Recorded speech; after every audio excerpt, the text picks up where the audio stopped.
Hi guys, welcome back to the channel.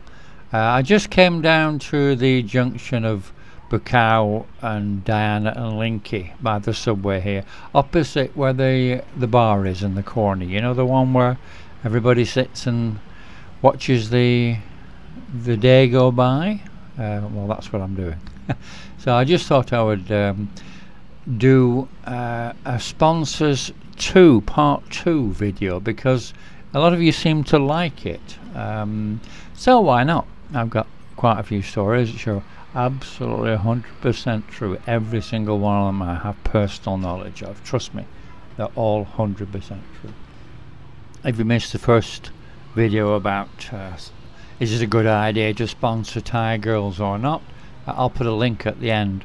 But just briefly in the meantime, what it is when you come to Thailand, you meet a girl, you obviously fall for her and go home and decide that you want to support her or send her money to help her out, however you want to put it.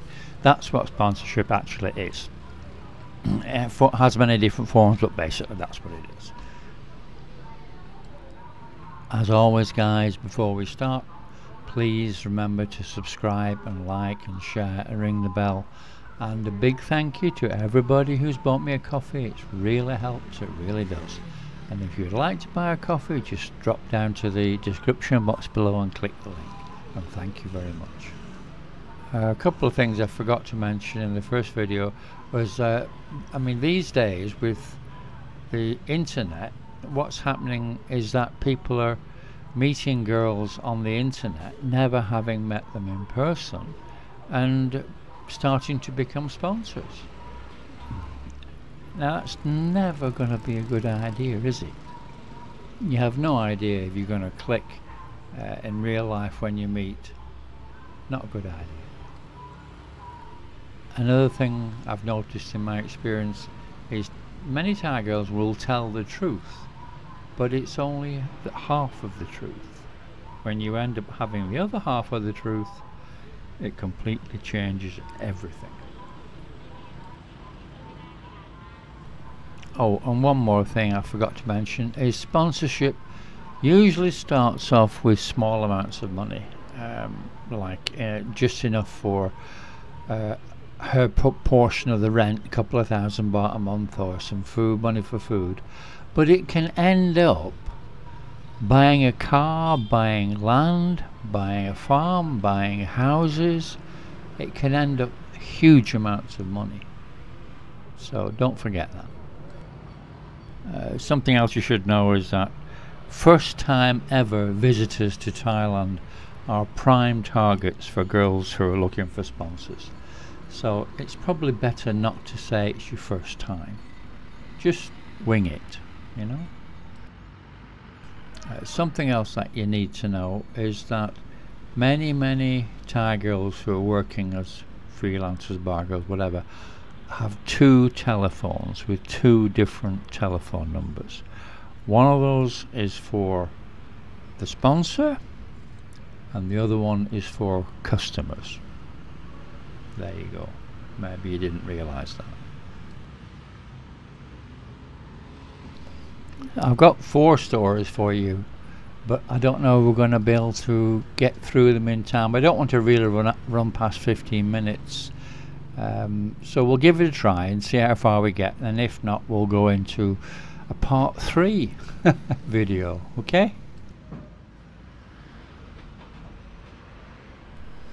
So the first one's about an American guy from the States. He was in his 50s. He had been to Pattaya 2 or 3 times already. He sort of knew the ropes a little bit, and he met a girl who was about 30, I think 29, 28, 29 she was at the time, she would have been, and she was working freelance, and he fell for her and decided he wanted to help her out. And she had always had this dream of having her own hairdresser's shop, so he decided to make it happen for her, and he sent her through hairdressing college, which was down the bottom end of Bukaw, and it was 30,000 baht for the course. It was about a 6-month course, I think it was. I know the girl personally, and I remember chatting to her about it at the time. And she did the course and finished and passed and got her certificate and everything. So everything was fine. Then the sponsor came back, and she proudly showed him the certificate and everything, and he said, okay, I'll buy you a shop.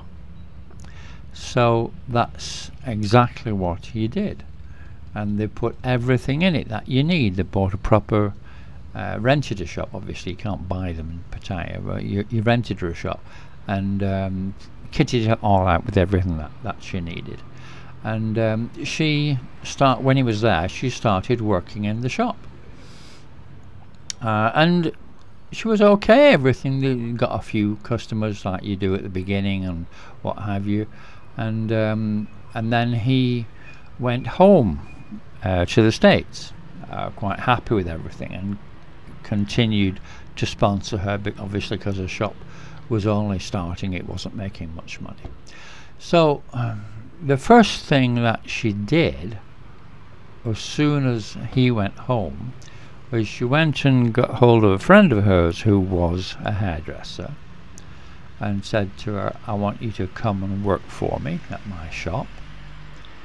And then the friend came, and the two worked together for a short while, but there wasn't enough work for two.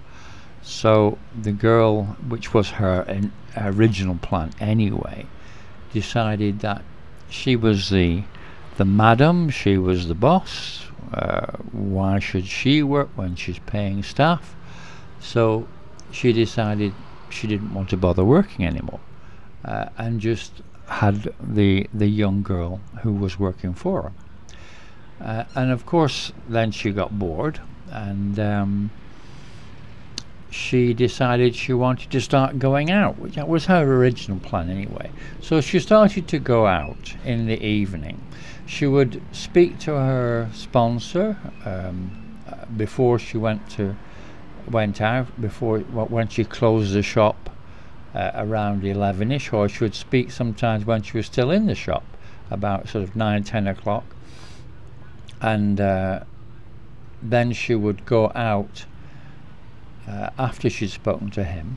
She would then close the phone, say she was going to sleep, she was tired, she'd been working all day, and she would go to insomnia, and she would spend the whole night in insomnia, and then wouldn't open the phone until turn the phone back on again.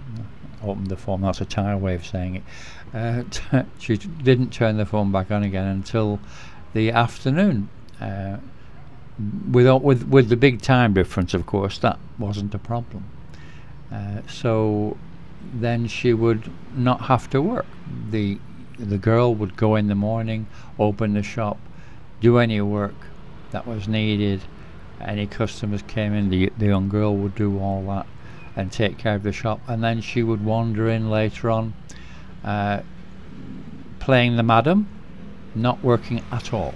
So she just decided completely not to work, and then just enjoyed the benefits of sponsorship without working. So that was what she did for a long time, or probably a couple of years, before eventually things fall apart. You know how it is.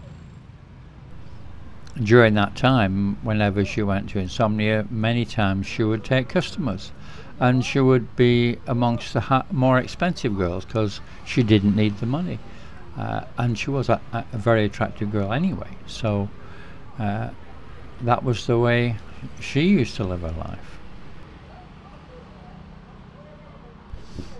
The next story is the complete opposite, because the sponsor doesn't always have to be the victim. They can be in total and complete control of the situation. So I have a guy that I've known for quite a few years, English guy, and he lives in Bangkok, and he has a job for an international company, and he gets very, very well paid. by Thai standard, he's extremely rich, and he used to come to Pattaya for his nights out. And the reason that he used to come to Pattaya for a weekend nights out was because he was married to a Thai girl with a child and had a house in Bangkok, and he didn't want to mess about too much in Bangkok, so he used to come down, drive down to Pattaya for his nights out and for his bit of fun. And what he used to do was every so often he would find a girl that he really liked, and he had a spare apartment, not a terribly expensive one, a sort of reasonable one, in Bangkok, which, you know, he had bought a condo. So this girl that he found in Pattaya that he liked, he would move her from Pattaya to Bangkok into this condo, and give her enough money to be able to live a reasonable life and send some money home and things like that, and he would pay all the bills, and she would be his gig. I don't know whether you know that expression. It's a Thai word, gig, and what it means a bit on the side. It means, you know, your F buddy, you know, if you know what I mean, who you go and see every so often. And he would turn up and go and see these girls. He used to change the girl about every 6 months. After when he got bored with her, he'd kick her out, and she'd go back to Pattaya, and he'd go and find a different one. And he used to do that many times. I've known him do that. I mean, he'd lived in Thailand for at least 5 years. He was a youngish guy. wasn't too old. He was about late 30s. But he'd lived in Thailand and worked in Thailand for at least 5 years, and he knew the score. He knows Thai girls, as they generally can't be trusted. So he used to take the phone off the girl and give her another phone, and say, "I'm buying you this phone." But he would obviously check that phone on a regular basis, and the girl was not allowed to refuse. Anytime he asked, "I want to look at your phone," she would have to give it to him, and he would check it and make sure she wasn't seeing any other guys, or he'd read the line, read the text messages, everything like that. Anytime he wanted to see her, he wouldn't give her any warning. He'd just say, "I'm going to be there at the apartment in 20 minutes, 30 minutes, whatever," and she'd have to make sure she was available. So that's the way it was, and he was in complete control. But he gave her an allowance, a decent allowance every month, and she was happy, and generally they didn't want to be kicked out after the 6 months, you know. They usually kicked up a fuss and what have you, and he had a bit of a trouble getting rid of them quite often. But that was another sponsorship where he was in control. Wow guys, we're up to nearly 14 minutes already. I didn't realise it would take that long. The other two stories are very good ones. They're a little bit long, so I'm not going to be able to do it now. I think what I'll have to do would be do a part 3, which will be great because you'll enjoy it. So anyway, thank you for listening, and please subscribe and like and share and ring the bell, and have a look next time, because if you ring the bell, then when part 3 comes, you'll get a notification. So I shall see you in the next video, and thank you very much for watching.